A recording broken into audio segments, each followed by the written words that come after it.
Hello, everybody. It's Aaron Christensen with Horror 101 with Dr. AC, and this is our Scare-A-Thon 2022 recap. Scare-A-Thon 2022 is benefiting the Women's Reproductive Rights Assistance Project. They are a nonprofit, nonpartisan organization that provides financial assistance for women who are seeking safe legal abortions and emergency contraceptives. This year, I am so pleased to announce this year is a monumental success. We raised over $6,000, raised 6120, and donations are still coming in. So thank you, everybody, for making the Scare-A-Thon such a success this year.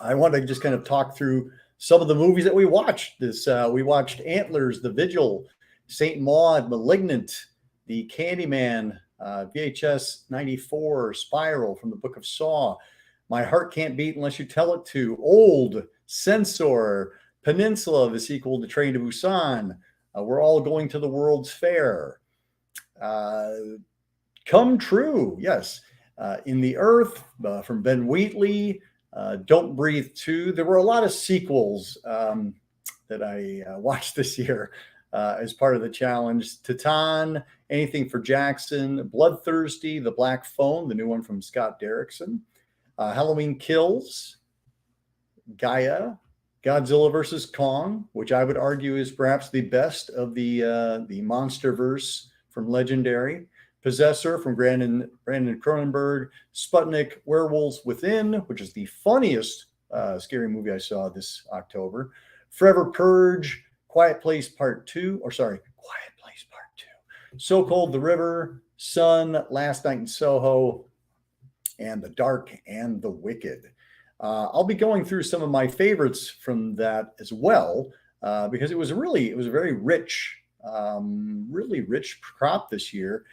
I was watching only movies that I hadn't seen before and movies that have been released between 2020 and 2022, because basically it was kind of a catching up year from the pandemic times. And I also watched a couple more in there because in addition to the Scare-A-Thon films, I was appearing over on the Kicking the Seat broadcast, which hosted by Ian Simmons. And we touched on a few films that were having significant anniversaries this year. The Lost Boys was celebrating its 35th anniversary, as was Evil Dead 2. We also watched Bram Stoker's Dracula, which is celebrating its 30th, and Poltergeist, which is celebrating its 40th anniversary this year, released in 1982. I also, over on Kicking the Seat, we continued our Son of Hammerland series. This month's entry was the Twins of Evil from Hammer Studios.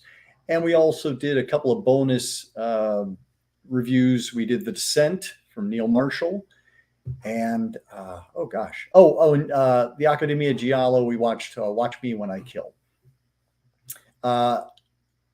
My buddy John Kitley and I were doing a series at the Chicago Public Library called Terror Tuesdays, and we were covering different subgenres. We did vampires one week. It feels like it was a year. 1 week we did vampires, giant monsters, zombies and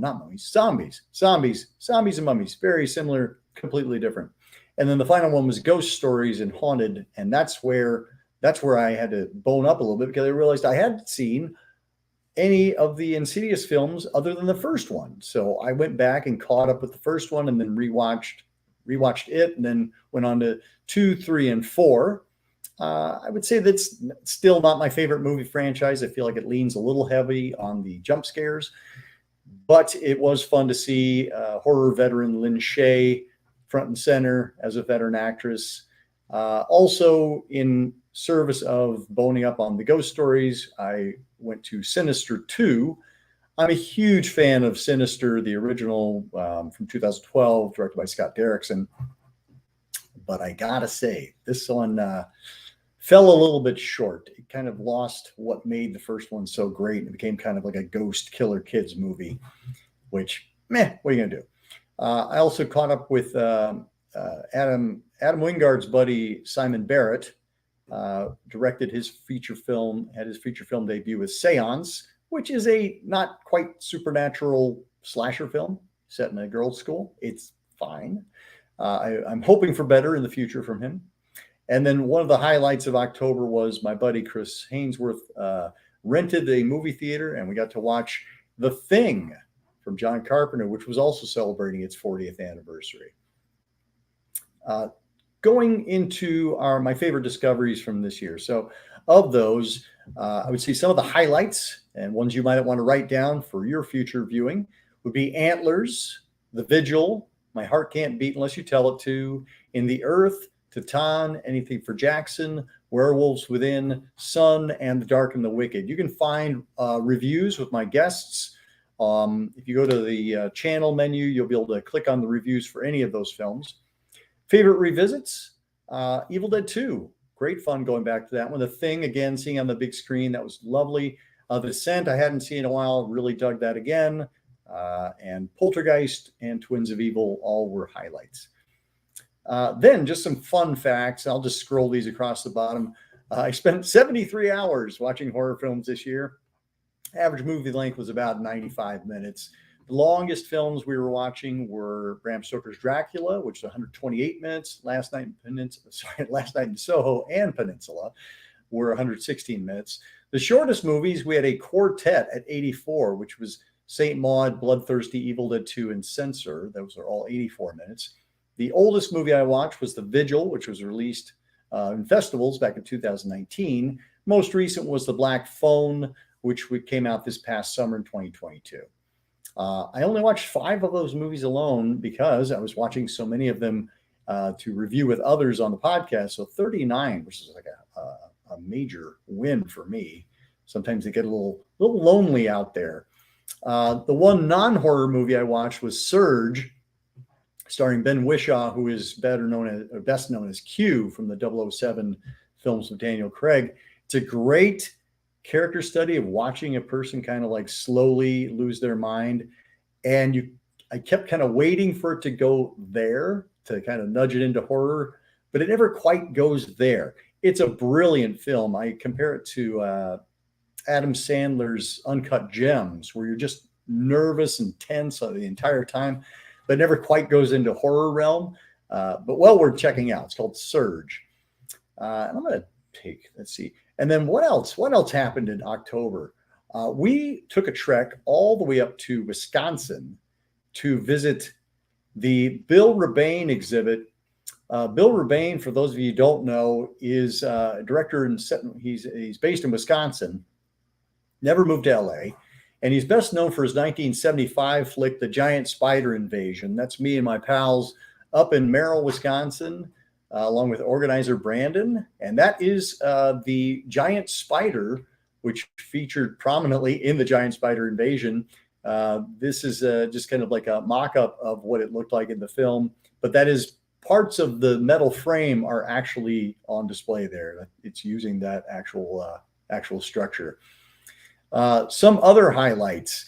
My pals Chad the Bird and Lucille Ball, they had me on their show, and I had such a good time that I had them over to my show, and we did a quick show called Tricks, Treats, Birds, and Balls, which is basically celebrating a number of films that were celebrating significant anniversaries. I think we did films from 1972, 82, 92, 97, and 2002. So go ahead and check that out as well.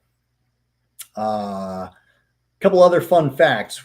The most watched director was James Wan, Insidious Chapter 2, and Malignant. And then Simon Barrett did Seance and a segment in VHS 94.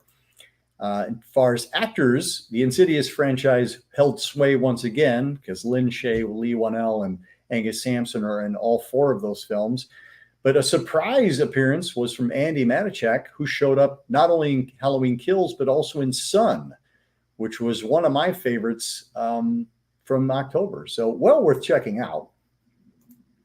And that brings us to the end of our Scare-A-Thon 2022. It has been such a glorious time. I do hope you go back and revisit some of the reviews and videos that my friends and I collaborated on. I think what has always stood out to me from Scare-A-Thon is that it is an opportunity for you to really make your passion your purpose. I knew way back in 2010, like I knew I was going to be watching a whole lot of movies in October, and I was like, well, how can I make this activity pay it forward as well? How can I make a difference for somebody else?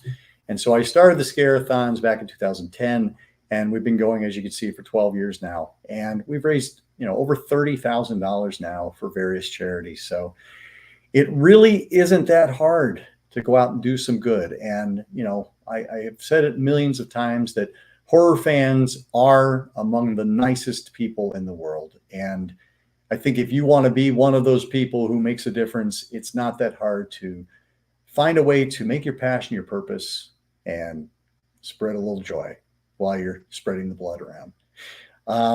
That's it for me. Thank you so much for a fantastic year, fantastic October. Again, I'm Aaron Christensen, Horror 101 with Dr. AC. Please keep exploring, keep searching, keep sharing the scare.